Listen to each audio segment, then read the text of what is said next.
Hi and welcome to All Things Photography. I'm Nick Stubbs and this week I've been sent an Aputure AHL HC100 ring flash. It's a ring light for Canon and Nikon cameras, and this one's for a Canon camera obviously.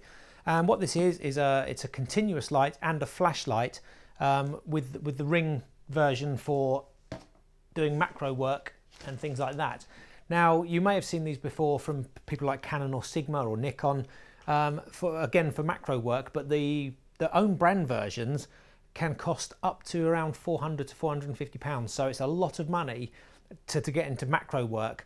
You know, if you're not sure about whether you want to do that kind of work or whether it's going to be profitable for you if you're doing it commercially, then it's a lot of money to lay out for something you're not sure about and not sure whether you're going to use it that much. Now the great thing about the Aputure, the Amaran Halo, is first of all that it only costs around £30 to £35, which is about $50 to $60. So it's a very affordable way to get into doing macro work. And the second thing is it's actually got a very high, colour rendering index of 95. That means on a scale of 0 to 100, it's got a 95 value, which means it's very close to actually getting the actual values of the colour temperatures. So it's a very accurate for all colour work. And it's a fairly powerful light with 100 LEDs on the front. So I'm going to quickly run through a couple of things with it that you might find interesting. First of all, it will fit on any lens that you have, because when you order it you get a whole load of filters, of adapters.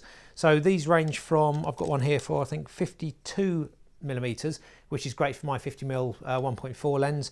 Then I've got a 58, a 67, a 72, I've got a 77 on the camera. There's a 40, sorry, the 49 I think is for the 50mm. It's a 49, a 55 and a 62. So you get a whole load of these, which means that the chances are they're going to fit one of your lenses. I use a 50mm 1.4 and I've got an adapter for that. I've got a 24 to 70, I've got a 70 to 200 and a 100mm macro, and I've got filters for all of those, so I can use this on all those cameras. It's very simple. All you do is take the actual filter itself, put it on your filter ring, and then this just literally fits straight on the front like that. Now it's very good because you have two modes on here. The first mode, when you switch it on, you'll see the light come on, is the constant light, which is good for video or for tripod based macro work. So you know, if you're on a tripod, you've got some non-moving subjects like dead insects or flowers and things like that, or documents, you can place them down, put the camera on a tripod, set your good aperture of maybe f8 to f16 because you're doing macro work, and then let the shutter speed do what it wants. Because you're on a tripod with non-moving objects, that's a fine way of doing it. If you're doing harder work or things that are kind of moving or you need faster shutter speeds, we'll come to that in a minute. But the constant video light, I'm currently on a quarter. When you first switch it on, you're on a quarter power. It goes up to half power and then up to full power, and the light is actually quite bright. I'm not sure if you can see it on the video, but it's actually quite bright with those 100 LEDs. So already on the constant mode is actually pretty good.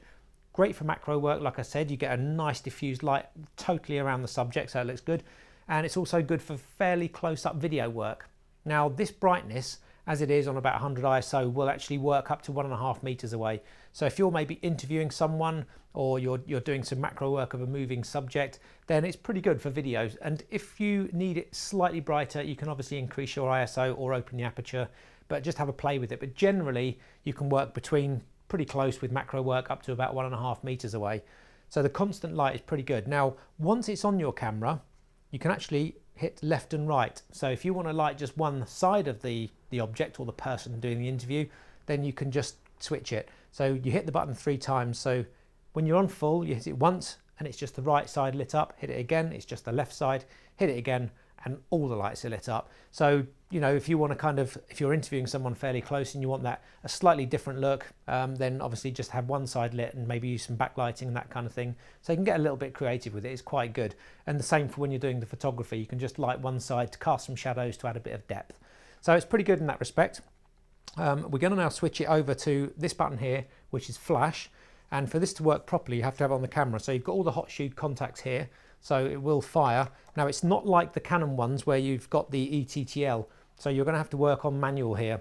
So if you are doing close-up work, you're going to have a bit of a play about with the apertures and shutter speeds until you get the right kind of look, and then you're good to go for all those bits and pieces, all the subjects you're shooting.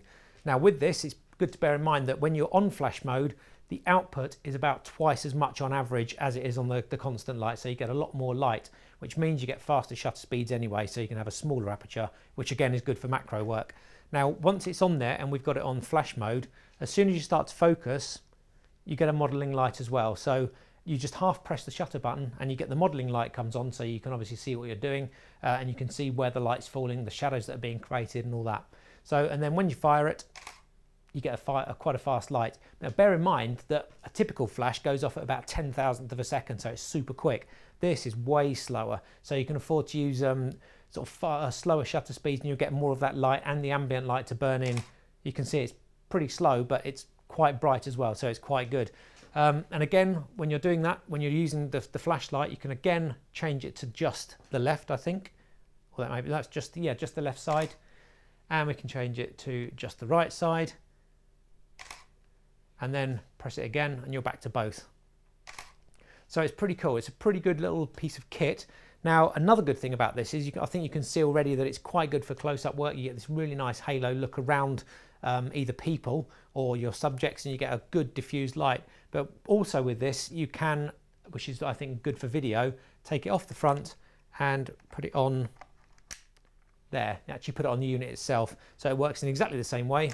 Just take photos, but you get slightly different light yet again, and you can put it on video mode, and then you've got the control up the top. So again, you're getting a slightly different angle, so it's not totally in your face, but you've got quite a good video light. I find this particularly good if I'm walking around at weddings. I can just do interviews, just quick shots, quick video clips of people fairly close up.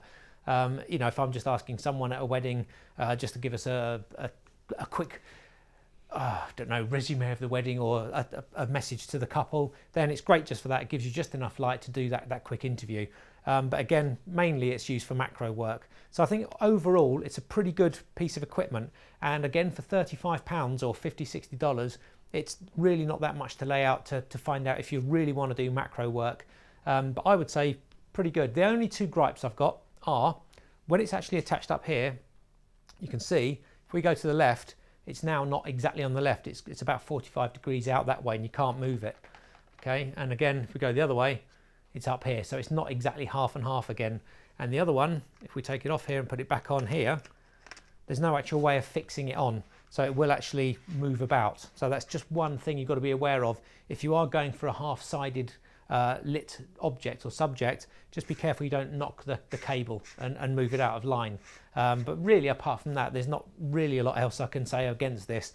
It's light is light at the end of the day. This has got 100 powerful LEDs, runs cool, so it never gets hot. It runs for a long time on a set of batteries because the output is very good. It's very efficient, and there's loads you can do with it. So I would give it a thumbs up. And if you're, like I said, if you're getting into macro photography, grab one of these, see how you like it, and then if later on you need the ETTL, then obviously go for the other ones. But I'd say this is a very good piece of kit.